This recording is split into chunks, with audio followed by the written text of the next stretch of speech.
King of Tamil drama வியூவர்ஸ்க்கு hi. இன்னைக்கு இந்த ட்ராமாவோட 10வது எபிசோட்ல என்ன நடக்க போகுது அப்படின்றதான் பார்க்க போறோம். லாஸ்ட் எபிசோட்ல ஃபெலி ஜானை சமாதானப்படுத்தியிருப்பா. இவ இப்படி சமாதானப்படுத்திட்டு இருக்கும்போது இந்த பக்கம் ராகா ஜார்டனை சமாதானப்படுத்திட்டு இருக்கான். எதுக்காகவும் நீ ஃபீல் பண்ணாதடா, நாங்க எல்லாரும் தான் உன் கூட இருக்கோம்ல, எந்த பிரச்சனைனாலும் சேர்ந்து சால்வ் பண்ணுவோம், கண்டிப்பா உன்னோட கனவு நினைவாகும் அப்படின்னு சொல்லிட்டு அவன் போக இவன் ரொம்பவே ஃபீல் பண்ணிட்டு இருக்கான். இப்ப ஃபெலி சொன்னதை கேட்ட உடனே இந்த பக்கம் ஜான் என்ன யோசிக்கிறார்னா, கண்டிப்பா அவன் சின்ன பையன், இது தெரியாம தான் தப்பு பண்ணியிருப்பான், நம்ம தான் விட்டு கொடுத்து போய் அவனுக்கு சமாதானம் பண்ணணும் அப்படின்னு யோசிச்சுட்டு நேரா இப்ப ஜார்டனை பார்க்க தான் உள்ள போறாரு. இப்ப ஜார்டன் ரூம்குள்ள போன உடனே ஜார்டன் பாத்தீங்கன்னா அமைதியா எதுவும் பேசாம போய் உட்காந்துறான். இவன் போய் உட்கார்ந்த உடனே அவனோட ரூமை சுத்தி பாக்குறாரு. பார்த்தா எங்க பார்த்தாலும் மியூசிக் இன்ஸ்ட்ருமெண்டாவும் பாட்டாவும் எழுதி வச்சிருக்கான். இது எல்லாத்தையும் பார்த்த உடனே இவருக்கு ரொம்ப ஃபீலிங் ஆயிடுது. இப்ப அவரை பாத்தீங்கன்னா அந்த இடத்துல ஒரு பாட்டு பாக்குறாரு. அந்த பாட்டை எழுதினது ஜார்டன் தான். இதை நீ தான் எழுதினியா அப்படின்னு சொல்லி கேட்க ஜார்டனும் ஆமான்னு சொல்றான். இப்ப அந்த இடத்துல உள்ள மியூசிக் இன்ஸ்ட்ருமெண்ட் எல்லாத்தையும் பார்த்துட்டு என்ன கேக்குறானா, இது எல்லாத்தையும் உனக்கு வாசிக்க தெரியுமா அப்படின்னு கேட்க ஜார்டனும் தெரியும்னு சொல்றான். இப்ப அவங்க அப்பா என்ன சொல்றானா, இதுல பாதி இன்ஸ்ட்ருமெண்டோட நேமே எனக்கு தெரியாது, உன்னை நினைச்சா பெருமையா இருக்கு, இவ்வளவு விஷயம் எப்படா கத்துக்கிட்ட அப்படின்னு சொல்லி கேட்க எல்லாமே ஒரு இன்ட்ரெஸ்ட்ல கத்துக்கிட்டேதான் அப்படின்னு இவனும் சொல்லிட்டு இருக்கான். இப்ப ஜார்டன் என்ன சொல்றானா, அப்பா என்ன மடிச்சிருங்க, நான் அந்த மேனேஜருக்கு பணம் கொடுத்தது தப்பான விஷயம் தான் அப்படின்னு சொல்ல, உன் மேல எந்த தப்பு கிடையாது, நானும் உன்ன மாதிரி நிறைய பிரச்சனையில மாட்டியிருக்கேன் தெரியுமா, நிறைய கிளைண்ட் எனக்கு பணமே தராம ஏமாத்திருக்காங்க அப்படின்னு இவங்க ரெண்டு பேரும் பேசி பேசியே ஒன்று சேர்ந்துடுறாங்க. இப்போ அடுத்த நாள் ஆகுது. ஸ்கூல்ல எல்லாருமே பரபரப்பா ஒரு நியூஸை பத்தி தான் பேசிட்டு இருக்காங்க. இப்ப ஃபெலி ராகா அப்படின்னு அவங்க குரூப்போட வந்துட்டு இருக்கும்போது இந்த பக்கம் இன்னொரு குரூப் நின்று ஸ்கூலோட போர்டை பார்த்துட்டு இருக்காங்க. இப்ப என்னடா ஆச்சு அப்படின்னு சொல்லி ஹிரண் போய் பார்த்தா அந்த இடத்துல இவங்க எல்லாரும் வீட்டுக்குள்ள ஒன்னா போயிருப்பாங்க இல்லையா, அந்த போட்டோவை எடுத்து ஒட்டி வச்சுட்டு ஃபெலி வந்து ஜானோட இல்லீகலான சைல்டு அப்படின்னு எழுதி வச்சிருக்காங்க. இதை பார்த்த உடனே எல்லாருக்குமே செம காண்டாகுது. இப்ப ராகாக்கு கோவம் உச்சத்துக்கு ஏறி அங்க உள்ள பொண்ணுங்க எல்லாரையும் திட்டி விட்டுறான். ஒழுங்கா அந்த இடத்த விட்டு போங்கடி, வாய்க்கு வந்தபடி பேசாம அப்படின்னு சொல்லி அவங்க எல்லாரையும் துரத்தி விட்டுட்டு இப்ப ராகா என்ன கேக்குறானா, இந்த நியூஸ் உண்மையா, அதனாலதான் அப்பா உன்னை தத்தெடுத்தாரா அப்படின்னு சொல்லி கேட்க ராகா எதுக்காக என்கிட்ட இப்படி ஒரு கேள்வியை கேட்கிற அப்படின்னு ஃபெலி கேட்கிறா. இப்ப அந்த பக்கம் ட்வின்ஸ் பேதரை பாத்தீங்கன்னா அவங்களும் இதை தான் கேட்கறானுங்க. உண்மையை சொல்லி ஃபெலி, அப்பாவுக்கு நீ உண்மையான பொண்ணு அப்படின்னு சொல்லி இவனுங்க ரெண்டு பேரும் கேட்டுட்டு இருக்க, நீங்க கேட்கிற முட்டாள்தனமான கேள்விக்கெல்லாம் நான் எதுக்காகடா பதில் சொல்லணும் அப்படின்னு ஃபெலி கேட்கிறா.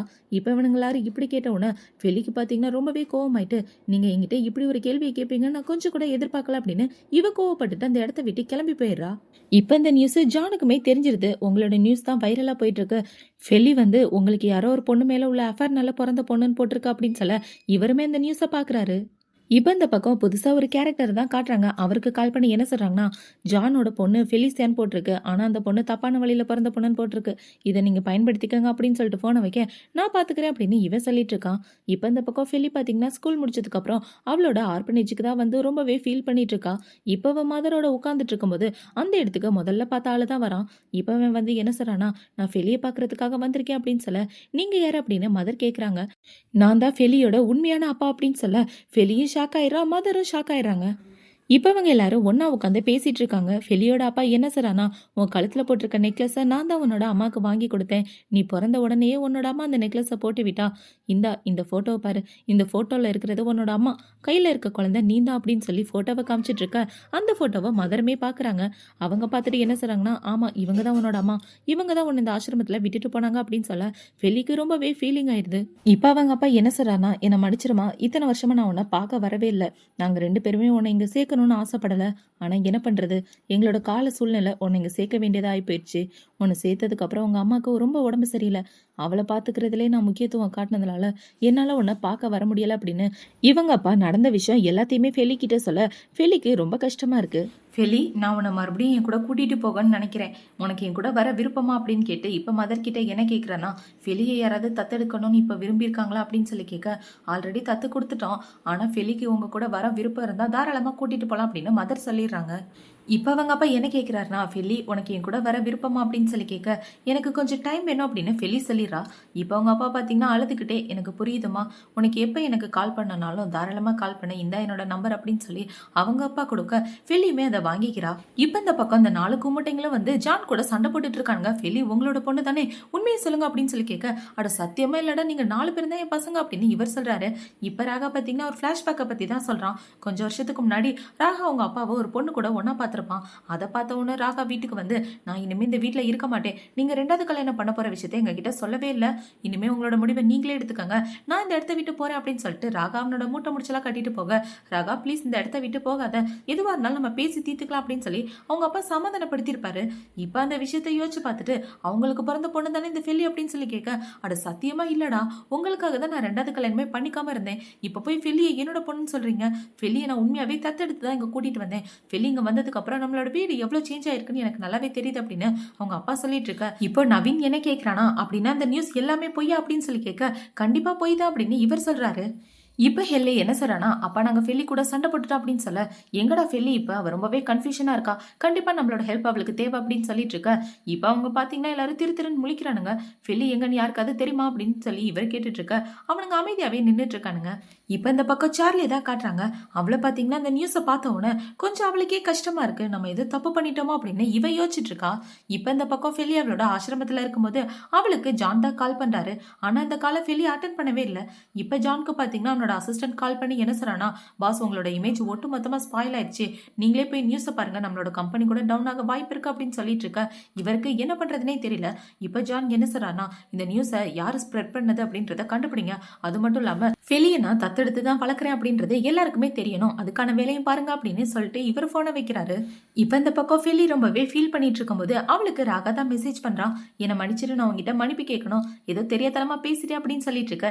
இவ எதுவுமே ரிப்ளை பண்ணாம இருக்கா. அடுத்து பாத்தீங்கன்னா ஜார்டன் தான், நாங்க எல்லாருமே சேர்ந்து தப்பு பண்ணிட்டோம், ப்ளீஸ் மன்னிச்சிரு அப்படின்னு இவன் மெசேஜ் அனுப்ப, அடுத்து நவீனும் ஹெல்லும் தான் மெசேஜ் அனுப்புறானுங்க. இப்ப அவனுங்க எல்லாரும் மாறி மாறி மெசேஜ் பண்ணிட்டு இருக்கா. இவ எதுக்குமே ரிப்ளை பண்ணாம இருக்கா. இப்போ அடுத்த நாள் விடியுது. ஃபெலி பாத்தீங்கன்னா வேகமா கிளம்பி போயிட்டு இருக்கா. ஃபெலி நீ எங்க போற அப்படின்னு மதர் கேக்குறாங்க. மதர் நான் ஒரு முடிவு எடுத்திருக்கேன், இப்ப நான் இருந்தேன்னா ஜானுக்கு தான் பிரச்சனை ஆகும், அதனால நான் என்னோட உண்மையான அப்பா கூட போகலான்னு முடிவு எடுத்திருக்கேன் அப்படின்னு சொல்ல, நீ எந்த முடிவு எடுத்தாலும் கண்டிப்பா நான் உனக்கு சப்போர்ட் பண்ணுவேன் அப்படின்னு மதர் சொல்றாங்க. இப்ப அவளுக்கு ராகா தான் கால் பண்றான். அந்த காலை எடுத்து இவ பேசினவன, அப்பாடா இப்பவாது நீ கால் அட்டன் பண்ணியே, ஃபெலி நீ எங்க இருக்க அப்படின்னு சொல்லி இவன் கேட்டுட்டு இருக்க. நான் என்னோட ஆர்பனேஜ்ல தான் இருக்கேன், நான் சீக்கிரமே வீட்டுக்கு வந்துருவேன் அப்படின்னு இவ சொல்றா. இல்ல நீ அங்கே வெயிட் பண்ண, நான் வந்து உன்னை பிக்கப் பண்றேன் அப்படின்னு சொல்ல, இல்ல நீ எந்த இடத்துல இருக்குன்னு சொல்ல, நானே வரேன் அப்படின்னு ஃபெலி சொல்றா. நான் கேரேஜ்ல தான் இருக்கேன் அப்படின்னு இவ சொல்ல.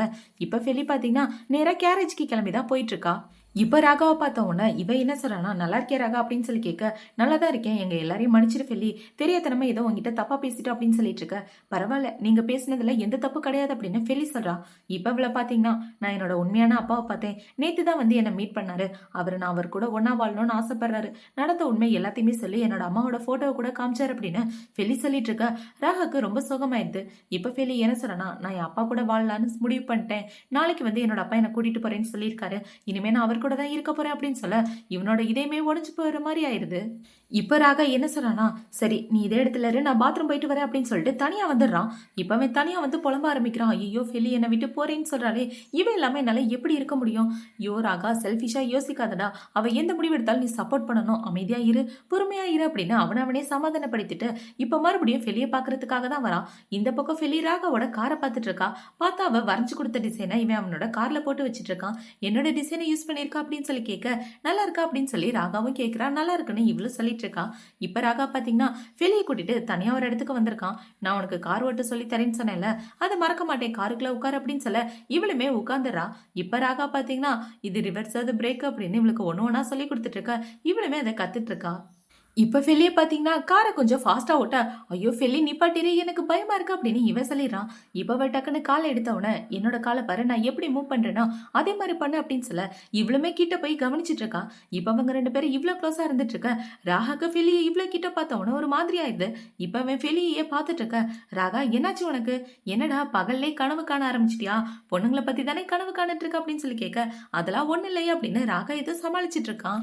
இப்போ அடுத்த நாள் ஆகுது. எல்லாருமே கீழே ஹாலில் தான் நின்றுட்டு இருக்காங்க. ராகா என்ன சொல்றானா, ஃபெலி அவளோட உண்மையான அப்பா கூட வாழ போறா அப்படின்னு சொல்ல இவனுங்க எல்லாரும் ஷாக் ஆயிடுறாங்க. நீ ஏன் அவளை தடுக்கல அப்படின்னு சொல்லி கேட்க, அது ஃபெலியோட முடிவு, அதை எப்படி என்னால தடுக்க முடியும் அப்படின்னு ராகா சொல்லிட்டு இருக்கும்போது அந்த இடத்துக்கு ஃபெலி தான் வந்துட்டு இருக்கான். இப்போ அவளோட திங்ஸ் எல்லாம் எடுத்துட்டு நடந்து வந்துட்டு இருக்கும்போது இவனுங்களுக்கு ரொம்ப கஷ்டமா இருக்கு ஃபெலி இந்த இடத்த விட்டு போறது. ஃபெலி நீ உண்மையாவே போகணும்னு ஆசைப்படுறியா அப்படின்னு சொல்லி கேட்க, ஆமா சின்ன வயசுல இருந்தே என்னோட கனவு என் அப்பா அம்மா கூட ஒன்னா வாழணும்ன்றது, ஆனா என்ன பண்றது, என்னோட அம்மா இறந்து போயிட்டாங்க, என் அப்பாவாது என்னை தேடி இப்ப வந்தாரு அப்படின்னு இவ சொல்லிட்டு இருக்க. இவனுங்களுக்கும் போக வேணாம்னு சொல்ல மனசு வரல. இப்ப அந்த இடத்துக்கு பாத்தீங்கன்னா ஜான் வேகமா ஓடி வராரு. பிலின் இந்த இடத்த விட்டு போறியாமே, இப்பதான் எனக்கு நியூஸ் தெரிஞ்சு அப்படின்னு சொல்ல, ஆமாப்பா நான் இந்த இடத்த விட்டு போறேன், என்னோட அப்பா வந்திருக்காரு, இவ்வளவு நாள் நீங்க என்ன உங்களோட சொந்த பொண்ணு மாதிரி பாத்துக்கிட்டீங்க, எல்லாத்துக்குமே ரொம்ப தேங்க்யூ அப்படின்னு சொல்லிட்டு இருக்க. ஜானுக்கு ரொம்ப கஷ்டமா இருக்க. அதுக்கு மேல இவனுங்க எல்லாரும் மூஞ்சி தூக்கி வச்சிட்டு இருக்கானுங்க. இப்ப அந்த இடத்துக்கு பிலியோட அப்பா தான் வராரு. இப்ப அவர் வந்து எல்லாருக்கும் இன்ட்ரோ கொடுத்துட்டு இருக்க.